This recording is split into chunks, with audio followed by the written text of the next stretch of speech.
All right, so let's take a look. This scene is from Back to the Future. It's George's climax. It's the climax of the whole movie, and we'll take a look at how it breaks down by each beat. And within those beats, we'll take a look at the individual actions. So remember, think about this in verbs. Here's George running to the car, and he notices where the car is. Okay, that's the car I'm supposed to go to, and what's the action in here? What's the verb? Well, it's sexual assault. That's not great.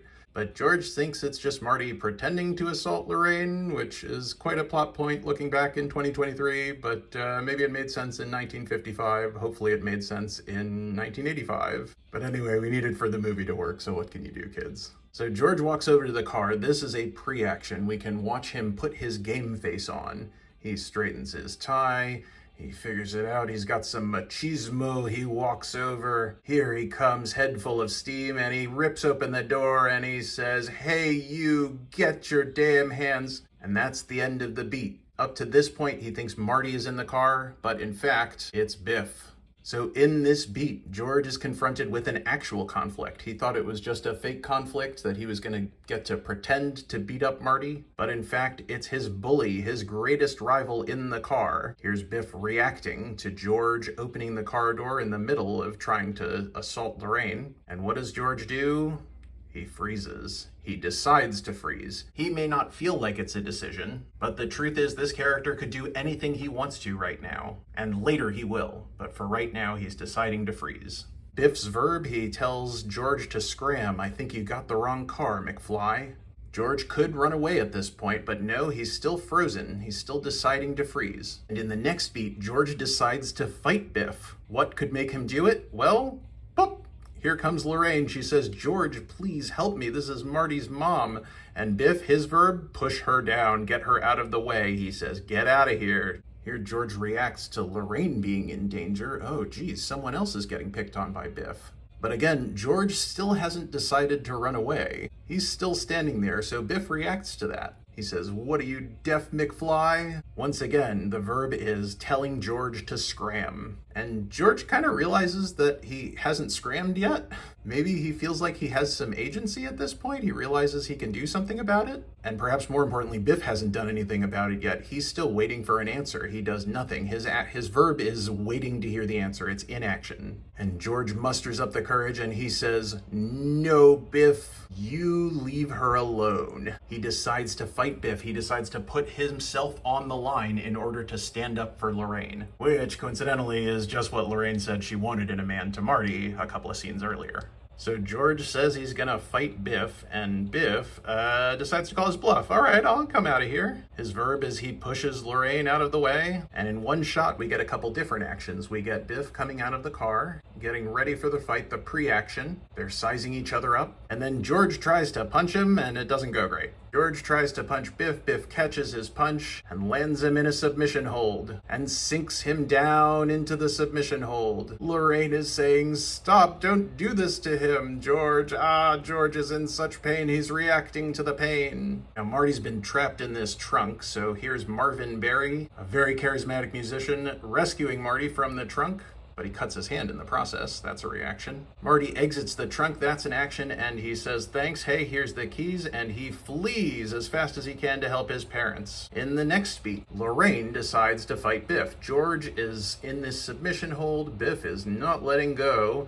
And so Lorraine decides to take action. She gets out of the car. She lunges at Biff. She hits him, but it's not going to do anything. He pushes her off because he's a jerk. She falls hard to the ground. Which brings us to the major beat of the scene, where George punches Biff and changes everything about his life from this point on. This is the climax of the whole movie. The arc has been about Marty needing to believe that his dad can actually stand up for his mom, that their relationship is something worth fighting for, and he needs to model that behavior for George. He's mentoring George. So this is the beat we've been building up towards the whole movie. And let's see as we go through if you can figure out where the individual action is, the most important action, within the beat where George decides to punch Biff.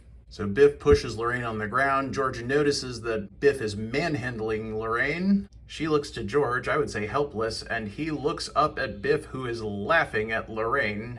Pathetic, she thought she could beat him up? George sizes up Biff, maybe? What's the verb here? We know what the verb is here. I would say the decision is kind of right here. There's resolve in that face, and there's certainly resolve in the clenched fist. Biff's been so busy laughing at Lorraine that he finally looks back to George just in time to notice the wind-up.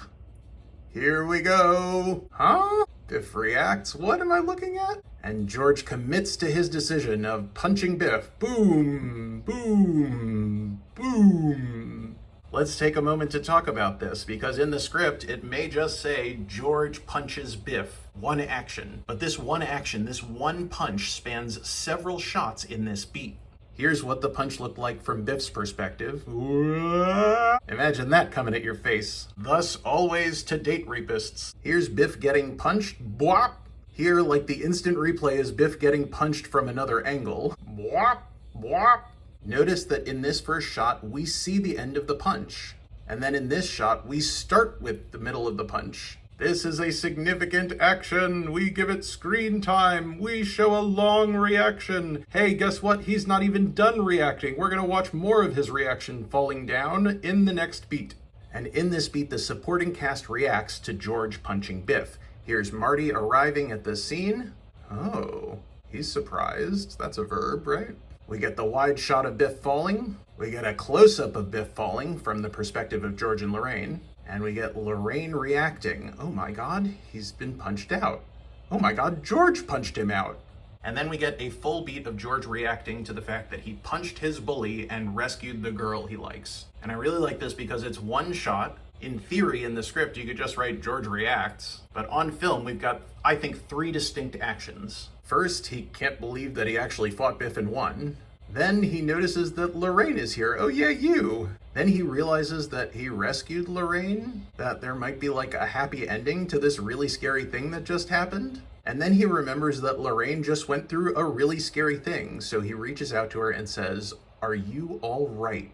And you'll notice this is a major moment. We've got the pre-action, I can't believe I just punched Biff. The stimulus, oh hey, Lorraine's here, oh yeah. The action, he wants to celebrate. He's so happy this is gonna be a good night instead of a terrible night. But the reaction is, oh hey, my work isn't done actually. I do need to be nice to this person and make sure that she's okay. A 4-sentence structure, what do you want from my life? And in the next beat, Lorraine considers George for the first time as a viable partner. He stood up for himself and he rescued her, and that's what she's looking for in a man. George now has the confidence to be like, no, seriously, can I help you to your feet? And so he helps her up. They stare lovingly at each other, and without even needing to ask, they have the confidence to go to the dance together. The scene ends with 2 different beats mixed together. Marty's proud of his dad and wonders if he saved the future timeline that he lives in. And everybody's starting to notice that George McFly, that little nerd, knocked out Biff, the big bully. So George has a new status quo. He set a boundary and he changed his life. These background characters run up behind Marty and say, "Who is that?" "That's George McFly." "That's George McFly?" But Marty remembers that he has a photo in his pocket of his siblings, and that's how the setting tells him whether or not he has saved his future timeline that he lives in. And the picture isn't back to normal yet. His brother's missing entirely and his sister is still half erased. Which is weird because he got his parents together, but there still must be more to do. So he runs into the dance to figure out what else he needs to do. And that is the end of the scene by the beat, by the action.